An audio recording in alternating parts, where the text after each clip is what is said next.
Studio ಮೀಡಿಯೋ ಚಾನಲ್ನ ಮತ್ತೊಂದು ವಿಡಿಯೋಗೆ ಸ್ವಾಗತ.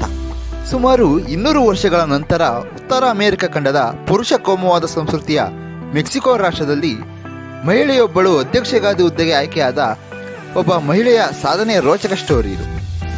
ಮೆಕ್ಸಿಕೋ ರಾಷ್ಟ್ರದಲ್ಲಿ 200 ವರ್ಷಗಳಲ್ಲಿ ಯಾವೊಬ್ಬ ಮಹಿಳೆಯೂ ಸಾಧಿಸಲಾಗದ ಸಾಧನೆಯನ್ನು ಮೆಕ್ಸಿಕೋ ನಗರದ ಕ್ಲೌಡಿಯಾ ಶೀನ್ಬಾಮ್ ಎಂಬ ಮಹಿಳೆ ಸಾಧಿಸಿದ್ದಾರೆ.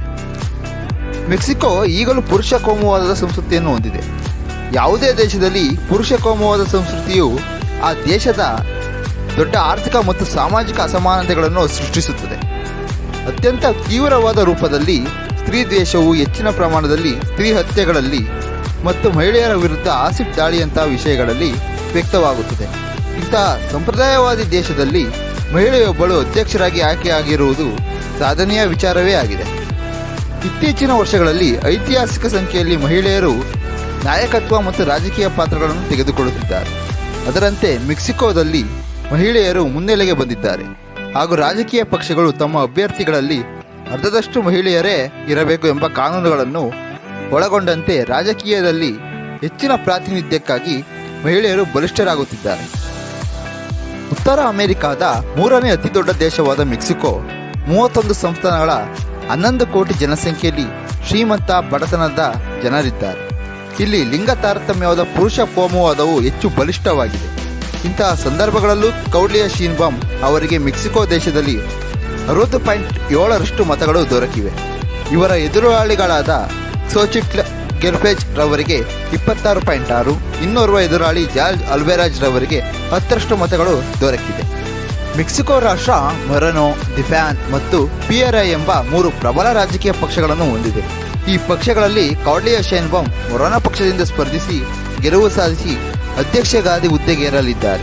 2024 ಅಕ್ಟೋಬರ್ 1ರಂದು ಕ್ಲೌಡಿಯಾ ಶೀನ್ಬಾಮ್ ಮೆಕ್ಸಿಕೋದ ಅಧ್ಯಕ್ಷ ಸ್ಥಾನ ಅಧಿಕಾರದ ಸ್ವೀಕರಿಸಲಿದ್ದಾರೆ. 200 ವರ್ಷಗಳಾದ ಮೇಲೆ ಸ್ತ್ರೀಯೊಬ್ಬಳು ಗೆದ್ದಿದ್ದೇಗೆ ಎಂಬ ಮಾತು ವಿಶ್ವದಾದ್ಯಂತ ಹರಡುತ್ತಿದೆ. 20ನೇ ಶತಮಾನದ 2ನೇ ದಶಕದುದ್ದಕ್ಕೂ ಮೆಕ್ಸಿಕೋ ರಾಜಕೀಯ ಒತ್ತಡ ಮತ್ತು ಹೆಚ್ಚುತ್ತಿರುವ ಆರ್ಥಿಕ ಅಸ್ಥಿರತೆಯನ್ನು ಅನುಭವಿಸಿತು. ವಿದ್ಯಾರ್ಥಿಗಳು ಮತ್ತು ಎಡಪಂಥೀಯ ಗುಂಪುಗಳಿಂದ ಅನೇಕ ಪ್ರತಿಭಟನೆಗಳನ್ನು ಸಾವುಗಳನ್ನು ಕಂಡಿತು. ಇದಕ್ಕೆ ಸರ್ಕಾರವು ದಮನದೊಂದಿಗೆ ಪ್ರತಿಕ್ರಿಯಿಸುತ್ತಲೇ ಇತ್ತು. ಜೊತೆಗೆ ಮೆಕ್ಸಿಕೋದಲ್ಲಿನ ಬಡತನ, ಪುರುಷ ಕೋಮುವಾದವನ್ನು ಈ ಬಾರಿ ಬದಲಾಯಿಸಲೇಬೇಕು, ಸ್ತ್ರೀ ಸ್ಥಾನವನ್ನು ಹೆಚ್ಚಿಸಲೇಬೇಕೆಂದು ಮೆಕ್ಸಿಕೋದ ಜನ ತೀರ್ಮಾನಿಸಿದರು. ಈ ಹಿನ್ನೆಲೆಯಲ್ಲಿ ಮೊರನೋ ಪಕ್ಷದಿಂದ ಸ್ಪರ್ಧಿಸಿದ ಕ್ಲೌಡಿಯಾ ಶೀನ್ಬಾಮ್ ಚುನಾವಣೆಯಲ್ಲಿ ಇಲ್ಲಿನ ಲಿಂಗ ಆಧಾರಿತ ಹಿಂಸೆ ಮತ್ತು ಲಿಂಗ ಅಸಮಾನತೆ ಹಾಗೂ ಬಡತನ ಪರಿಹರಿಸುವುದಾಗಿ ನೀಡಿದ ಹೇಳಿಕೆ ಕ್ಲೌಡಿಯಾ ಶೀನ್ಬಾಮ್ ಜನರಿಂದ ಆಯ್ಕೆಯಾಗಲು ಸಾಧ್ಯವಾಗಿದೆ. 6 ವರ್ಷಗಳಿಗೊಮ್ಮೆ ಮೆಕ್ಸಿಕೋದಲ್ಲಿ ನಡೆಯುವ ಅಧ್ಯಕ್ಷರ ಚುನಾವಣೆಯಲ್ಲಿ 200 ವರ್ಷಗಳಾದ ನಂತರ ಮೊರನೋ ಪಕ್ಷದಿಂದ ಸ್ಪರ್ಧಿಸಿದ 61 ವರ್ಷದ ಕ್ಲೌಡಿಯಾ ಶೀನ್ಬಾಮ್ ಮೆಕ್ಸಿಕೋದ ಅಧ್ಯಕ್ಷರಾಗಿ ಆಯ್ಕೆಯಾಗಿದ್ದಕ್ಕೆ ಮೆಕ್ಸಿಕೋದಲ್ಲಿನ ರಾಜಕೀಯ ಪಂಡಿತರು ಮೆಕ್ಸಿಕೋದಲ್ಲಿ ಮಹಿಳೆಯರಿಗೆ ಸಮುದ್ರ ಬದಲಾವಣೆಯಾಗಿದೆ ಎಂದು ವಿವರಿಸಿದ್ದಾರೆ. ಮೆಕ್ಸಿಕೋ ರಾಷ್ಟ್ರದಲ್ಲಿ ಅಧ್ಯಕ್ಷರಾಗಿ ಆಯ್ಕೆಯಾದ ಕ್ಲೌಡಿಯಾ ಶೀನ್ಬಾಮ್ ಯಾರು ಗೊತ್ತಾ? 1962ರ ಜೂನ್ 24ರಂದು ಜನಿಸಿದ ಕ್ಲೌಡಿಯಾ ಶೀನ್ಬಾಮ್ ಒಬ್ಬ ಮೆಕ್ಸಿಕನ್ ರಾಜಕಾರಣಿ ಹಾಗೂ ವಿಜ್ಞಾನಿ. ಇವರ ತಂದೆ ತಾಯಿಗಳು ಸಹ ವಿಜ್ಞಾನಿಗಳಾಗಿದ್ದರು.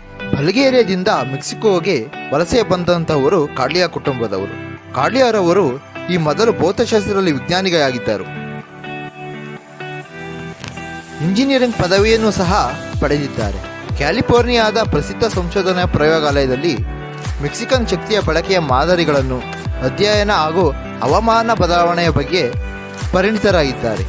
ಈ ಅನುಭವವೇ ಕ್ಲೌಡಿಯಾರವರು 2018ರಲ್ಲಿ ಮೆಕ್ಸಿಕೋ ನಗರದ ಮೇಯರ್ ಆದ ವೇಳೆ ಅವರ ಆಡಳಿತಕ್ಕೆ ಸಹಕಾರಿಯಾಯಿತು. 2018ರಿಂದ ಮೇಯರ್ ಆಗಿದ್ದ ಅವರು ಮೆಕ್ಸಿಕೋ ಸಿಟಿಯ ಅಧ್ಯಕ್ಷ ಸ್ಥಾನಕ್ಕೆ ಸ್ಪರ್ಧಿಸುವವರೆಗೂ ಮೇಯರ್ ಸ್ಥಾನ ಹೊಂದಿದ್ದರು.